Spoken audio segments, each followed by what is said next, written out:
बच्चों, आज मैं आपको बताने जा रहा हूं कि केमिकल बैलेंसिंग रिएक्शन में मैंने दो टाइप का बताया था। आज बताने जा रहा हूं तीसरे टाइप का। इस टाइप में थोड़ा डिफिकल्ट होता है। इसमें दो या दो से ज्यादा एलिमेंट्स रहते हैं, हाइड्रोजन और ऑक्सीजन के अतिरिक्त, यानी अदर देन हाइड्रोजन ऑक्सीजन। दो अलग अलग, दो या दो से ज्यादा अलग अलग एलिमेंट्स रह सकते हैं और जनरली रेडिकल्स रहते हैं, नाइट्रेट, सल्फेट, फॉस्फेट, एटीसी। इनको बैलेंस करने के लिए याद रखिएगा, इसमें फॉर्मूला लगाते हैं AOHCR। AOHR ए है एटम को सबसे पहले बैलेंस करते हैं हीट एंड ट्रायल से,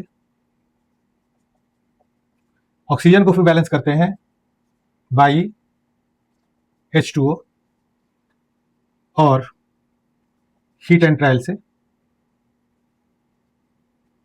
हाइड्रोजन को बैलेंस करते हैं बाई H+ और रेडिकल्स को बैलेंस करते हैं रेडिकल्स से ही रह करके बाई रेडिकल। जैसे एक एग्जांपल मैं दे रहा हूं। सबसे पहले फर्स्ट बैलेंस करना है Cu plus H2SO4 gives CuSO4 plus SO2 plus H2O। तो सबसे पहला पॉइंट मैं फिर से एक बार रिपीट कर दूं कि रिएक्टेंट और प्रोडक्ट, जो रिएक्शन है उसका रिएक्टेंट सही होना चाहिए, प्रोडक्ट सही होना चाहिए। अब इसमें देखिएगा, हाइड्रोजन के अलावा, ऑक्सीजन के अलावा इसमें सल्फर है, कॉपर है। अब इनको बैलेंस करने के लिए सबसे पहले हम Cu इधर ले लेंगे और दूसरे साइड में भी Cu ले लेंगे, ठीक है। इसके बाद यहाँ Cu है, याद रखिएगा ये Cu है, यहाँ पर Cu है। इसके बाद इधर में H2SO4 है, H2SO4 लेंगे। और एक बात याद रखना है कि अगर लेफ्ट साइड में आप ले लिए रेडिकल को, तो राइट साइड में सेम रेडिकल को मत लीजिएगा। इसके अलावा जो भी कंपाउंड दिया हुआ है उसको ले लीजिएगा। तो सल्फेट था इधर, तो सल्फेट हम उधर नहीं ले रहे हैं, ठीक है। याद रखना है कि जो रेडिकल है उस रेडिकल को उस साइड नहीं लेना है, वो बैलेंस करते समय आएगा। वाटर वाटर सब बैलेंस करते समय आएगा। अब चलिए लगाते हैं इसमें फॉर्मूला AOHR। तो एटम पहले बैलेंस करते हैं। एटम यहाँ एक है, यहाँ एक है, यहाँ पर ये बैलेंस है। अब देखिए दूसरा H2SO4 में सल्फर है, यहाँ भी एक सल्फर है, बैलेंस है। ऑक्सीजन चेक करते हैं, उसके बाद फिर ऑक्सीजन की बारी आती है। ऑक्सीजन चेक करते हैं, यहाँ ऑक्सीजन 4 है, यहाँ 2 ही है। वाटर है तो वाटर के द्वारा हम इसको बैलेंस कर लेते हैं। 2 अगर वाटर रख देते हैं तो ये बैलेंस हो जाता है। इसके बाद फिर हाइड्रोजन बैलेंस करते हैं। हाइड्रोजन देखिए 4 हाइड्रोजन यहाँ 2 ही है, तो यहाँ हम 2 H+ रख लेते हैं, ठीक है। 2 H+ रख दिए, हाइड्रोजन भी बैलेंस हो गया। 2 हाइड्रोजन यहाँ पर है, यहाँ 2 हाइड्रोजन हो गया, बैलेंस हो गया। अब इस H+ को खत्म करने, H+ के चार्ज को खत्म करने के लिए हमको 2 SO4 इधर रखना पड़ेगा और जितना सल्फेट रखे हैं, रेडिकल करने वाले जितना सल्फेट इधर रख रहे हैं, इतना ही सल्फेट इधर रखना पड़ेगा। SO4 2- है ना। एक ही SO4 चाहिए, दो नहीं, कहेंगे H2SO4 होता है, तो 2 H+ के साथ एक ही SO4 चाहिए, इधर भी एक ही SO4 ले लिए। अब इसके बाद हम इनको जोड़ करके रख लेते हैं। पहले इसको जोड़ लेते हैं, ये जोड़ेंगे तो ये हो जाएगा 2H2SO4, ये वाला सेकेंड वाला रिएक्शन को, और ये हो जाएगा SO4 2-। अब ये काम कर लेते हैं यहाँ पर, फाइनल ही इसको जोड़ करके यहाँ लिखते हैं। तो कॉपर हो गया Cu, यहाँ हो गया 2H2SO4, इधर हो गया Cu, और एक Cu के साथ एक सल्फेट है, एक सल्फेट है, ये सल्फेट इसके साथ रख देते हैं, SO4 plus SO2 plus 2H2O। अब चेक कर लेते हैं इसको। तो सल्फर यहाँ 2 है, एक सल्फर यहाँ, एक सल्फर यहाँ, सल्फर 2 है, कॉपर है, कॉपर है, हाइड्रोजन 2 4 है, हाइड्रोजन 4 है, ऑक्सीजन 8 है, 4 ऑक्सीजन 2 6 2 8। इस तरह से ये बैलेंस हो गया। एक और एग्जाम्पल लेते हैं, सेकेंड एग्जाम्पल ले रहे हैं। Copper plus HNO3 nitric acid gives CuNO3 whole twice plus NO2 plus H2O। याद रखिए कॉन्सेंट्रेटेड H2SO4 जब रहता है तो NO2 गैस निकलता है। अब इसमें भी देख रहे हैं यहाँ पर कि 2 एलिमेंट है, कॉपर है और नाइट्रोजन है, हाइड्रोजन और ऑक्सीजन के अतिरिक्त, एक्सेप्ट कॉपर नाइट्रोजन है, यहाँ पर भी कॉपर नाइट्रोजन है, 2 तरह के एलिमेंट्स हैं। तो इसको भी हम ऐसे लिखते हैं, कॉपर लिख लिए, इधर इधर कॉपर लिख लिए, यहाँ पर HNO3 लिख लिए। दूसरे साइड में हम बोले थे कि रेडिकल्स को दूसरे एक साइड में यहाँ लिखने के बाद दूसरे साइड में रेडिकल को नहीं लिखिएगा, वो अपने आप आएगा। तो NO2 लिख लिए। अब इसको बैलेंस करते हैं, कॉपर कॉपर बैलेंस है। अब यहाँ देखते हैं, सबसे पहले नाइट्रोजन नाइट्रोजन बैलेंस है, यहाँ पर हाइड्रोजन देखते हैं, एक हाइड्रोजन है, यहाँ एक H+ डाल दीजिए। पहले ऑक्सीजन चेक करते हैं, ऑक्सीजन एटम बैलेंस के बाद ऑक्सीजन बैलेंस। ऑक्सीजन 3 ऑक्सीजन है, यहाँ 2 ही ऑक्सीजन है, तो एक वाटर डाल दीजिए, क्योंकि वाटर है, वाटर से हम बैलेंस कर सकते हैं। ऑक्सीजन हो गया 3 ऑक्सीजन हो गया। अब हाइड्रोजन देखते हैं, यहाँ 2 है, यहाँ एक हाइड्रोजन है, तो एक H+ रख लीजिए, एक H। अब हाइड्रोजन बैलेंस हो गया। हाइड्रोजन बैलेंस होने के बाद अब इस H+ को खत्म करने के लिए हमको एक नाइट्रेट रखना पड़ेगा, रेडिकल बैलेंस करेंगे। तो एक नाइट्रेट बैलेंस लिख दिए, नाइट्रेट NO3-, इधर भी लिख लिए NO3-, हो गया। नाइट्रेट भी यही बैलेंस हो गया। अब एक चीज और देखते हैं कि यहाँ एक कॉपर के साथ 2 नाइट्रेट चाहिए, एक ही नाइट्रेट हमारे पास आया, तो यहाँ 2 नाइट्रेट नहीं करने की जरूरत है। क्या कीजिए कि कॉपर को हम 1/2 से मल्टीप्लाई कर दे रहे हैं। कॉपर को 1/2 से मल्टीप्लाई कीजिएगा तो कहिएगा एक कॉपर के साथ 2 नाइट्रेट है, तो आधा कॉपर के साथ 1 नाइट्रेट होगा। अब इसको हम जोड़ कर लिख लेते हैं। ये हो गया 1/2 कॉपर प्लस 2HNO3, दूसरे साइड में हो गया 1/2 कॉपर। अब यहाँ हम लिख सकते हैं NO3 ट्वाइस, क्योंकि करेंगे तो एक NO3 ही आएगा हाफ के साथ, प्लस NO2 प्लस H2O। अब इस 1/2 को खत्म करने के लिए पूरे को रिएक्शन को हम 2 से मल्टीप्लाई कर देते हैं।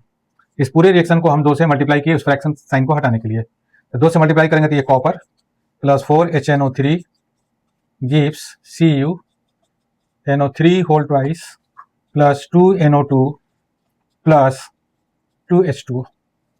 एक बार चेक कर लेते हैं कि बैलेंस हुआ कि नहीं। कॉपर एक, नाइट्रोजन है 4, नाइट्रोजन 2 यहाँ 2 4, ऑक्सीजन 12 यहाँ 6 4 8 8, ये हो गया 4 4 2 6 एंड 6 12, ये भी बैलेंस हो गया। इस तरह से बैलेंस हो गया।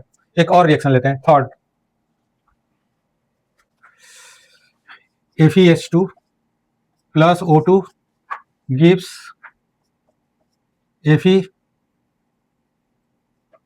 Fe2O3 plus SO2। अब यहां हम लिख लेते हैं, यहां देखिएगा ऑक्सीजन मेन रिएक्टेंट में आ गया, यहाँ सल्फर है, Fe है, Fe यहाँ लिख लेते हैं दोनों साइड, Fe इधर भी लिख लेते हैं, Fe इधर भी लिख लेते हैं। सल्फर है H2 के फॉर्म में H2 लिख लेते हैं, और यहाँ पर सल्फर है SO2 के फॉर्म में SO2 लिख लेते हैं। जिस फॉर्म में उसी फॉर्म में इसको लिख लीजिए। अब पहले वाले करते हैं एटम बैलेंस है, दूसरे वाले में 2 सल्फर है, यहाँ 2 से मल्टीप्लाई कर लेते हैं, तो हो गया 4 ऑक्सीजन, ऑक्सीजन 4 हुआ। अब ऑक्सीजन को हम O2 है बैलेंस करने के लिए, वाटर का जरूरत नहीं, क्योंकि वाटर है ही नहीं इसमें, तो 4 ऑक्सीजन है, तो यहाँ पर हम जोड़ दिए 2O2 हो गया। अब देखें यहाँ पर, तो ये भी बैलेंस हो गया। अब यहाँ देखें, पहले इसको लिख लेते हैं। तो यहाँ हम देख रहे हैं क्या कि हमको चाहिए यहाँ पर इसके साथ 3 ऑक्सीजन, 2 4 ऑक्सीजन, तो 4 ऑक्सीजन बैलेंस हो चुका है, और ऑक्सीजन चाहिए हमको यहाँ पर।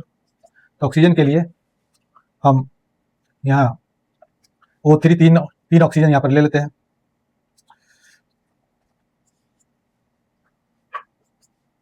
यहाँ पर एक Fe के लिए हमको 3/2 O चाहिए, और 3/2 O अगर इधर लिख रहे हैं तो O2 के फॉर्म में इसको अगर हम लिखेंगे तो ये हो जाएगा 3/4 O2, और यहाँ 2 Fe है, FeH2 हो गया, यहाँ 2 Fe है, 2 Fe है, तो इसको बैलेंस करना पड़ेगा, तो 2 Fe इधर लिख लिए, 2 Fe इधर लिख लिए। अब हम लोग इसको लिखते हैं, तो ये हो गया 2 FeH2, लेकिन देखिएगा यहाँ सल्फर 2 SO2 हो गया, यहाँ 2 से सबको मल्टीप्लाई करना पड़ेगा, 2 से इसको ही मल्टीप्लाई कर दिए, तो हो गया ये हो गया 2 FeH2, ये हो गया 4 प्लस 3/4 O2 गिव्स, ये हो गया Fe2O3, 2 से मल्टीप्लाई कर चुके हैं, 3 ऑक्सीजन, Fe2O3, यहाँ हो जाएगा 4 SO2। अब इसको हम लोग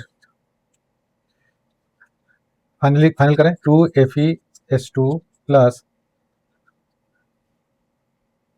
ऑक्सीजन देखें, चेक कर लें, ऑक्सीजन 4 8 9 10 11 है, यहाँ ऑक्सीजन कितना रहा है, ऑक्सीजन है यहाँ पर 4 2 6 7 7/4, इसको हम 2 से मल्टीप्लाई नहीं किए, 4, और ये हमको होगा 2 11 11/2 O2 गिव्स